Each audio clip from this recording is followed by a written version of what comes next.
Hi Year 9, welcome along to another lesson. It's been a little while since I've done one of these like this, so I thought I would put one together for you. Really big thank you for those who were able to join me on Friday in our lesson there, our virtual lesson. Although I didn't literally see you, it was really nice being able to interact with you, and I hope you found that useful as well. I genuinely welcome any feedback. So far I've had a couple of thank yous, but nothing really saying like what you enjoyed about it or anything like that. So actually I would appreciate you even just putting a comment on showing my homework maybe.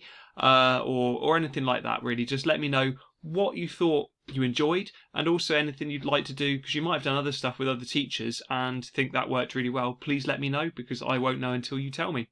So here we go then with today's lesson. There's going to be moments where you need to pause. I've gone for something slightly different with the unseen poetry. I've put the title there, which you can put at the top of your work, about rounding it off, because this is probably going to be the last one of these lessons like this, and then what we'll do is we'll be moving on to something slightly different in the next few lessons. Task 1 then. Basically, I'm really interested to see what comes up here. I'd like you to write your own definition of what a poem is and what it needs. That makes it a poem. So you could put poem equals and then write it down. Once you've had a go at your own, could you then look up a definition for me and add that definition, to the one beneath the one that you just wrote? So to try and put that into English, write your own definition before then going online and finding a definition and writing down an actual definition of what poetry is, and you can see how close you were. So I'm going to go quiet for a few seconds to allow you to pause the video and have a go at task 1 for me, please. Off you go. Great. Let's move on then. Here we go. We're going to be reading a poem called Talking Turkeys today. That's what it's called. And I've just said there basically, what would your prediction be for a poem which is called Talking Turkeys? What do you think might be in it? Quite literally, is it literally talking turkeys? If it isn't literal and it's being figurative, then what might it be? But the picture of the guy on the screen there, that's Benjamin Zephaniah. And I showed you him a picture of him about 2 weeks ago when we were looking at all the Black Lives Matter protests, and he wrote a poem about Stephen Lawrence, which we read. So you're going to see two sides of him. You're going to see the Stephen Lawrence very, very serious poet side, and then you're going to see today, which is very different. So you haven't got to write anything down there. Instead, what I'm going to do, I'm going to read it to you. However, I'm not going to be able to pull off, nor would I want to try on the internet to pull off an accent, which is what it's written in. There are a few not typos, but where it's picked up funny characters. But I'm going to read through it. Follow on, because there are a few questions for you to answer after this. But I hope you enjoy this poem. And it starts with, be nice to your turkeys this Christmas, 'cause turkeys just want to have fun. Turkeys are cool, turkeys are wicked, and every turkey has a mum. Be nice to your turkeys this Christmas, don't eat it, keep it alive. It could be you, mate, and not on your plate. Say, yo turkey, I'm on your side. I got lots of friends who are turkeys, and all of them fear Christmas time. They want to enjoy it, they say humans destroyed it, and humans are out of their mind.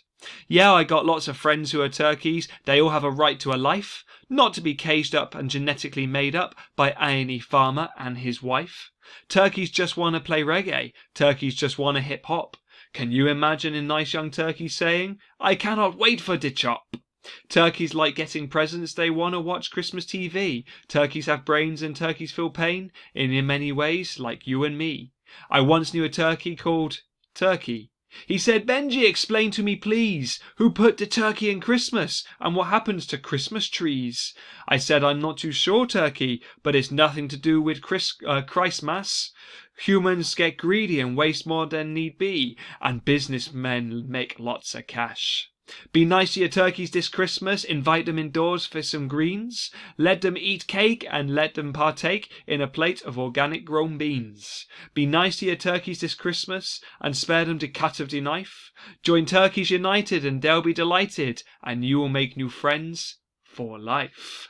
With a lovely little double meaning of for life, as in you'll make friends for life and also you'll have friends who are alive, and be grateful that you haven't killed them. So there you go. It's meant to be light-hearted. It's meant to be a little bit of fun. It's not the sort of thing you'd get in an exam. As you might imagine, they'll be slightly more serious. But it's a bit of fun, and why not, eh? We're getting towards the last few weeks of term. So here's what I'm going to do just before I go any further. I'm going to ask you to draw me, the best you can, a turkey at the top of your page, please. And if you then write next to it, SOS. That's your little thing today to see that to show me that you've been listening to this video properly. Turkey, as best as you can, and SOS. And SOS, just in case you didn't know, stands for Save Our Souls. Like help, help. So save the turkey. Task 2 on the screen for you now. Answer these questions in your book. Number 1, what makes this poem light-hearted? So this is your opinion. There's no sort of long answers to this one as such, by which I mean like no paragraphs, but I'd like to think that would be like 2 sentences at least for that answer. Number 2, which was your favourite line or lines and why? And then, so that needs like not just quoting, but also adding down why, please. And what reaction do you think Zephaniah wants from us when reading his poem? Why did he write it? What's your opinion? Put it into words for me. And you could even actually write there about the tone of the poem. He wants to create what sort of tone, and that might help you answer that question. So that's task 2.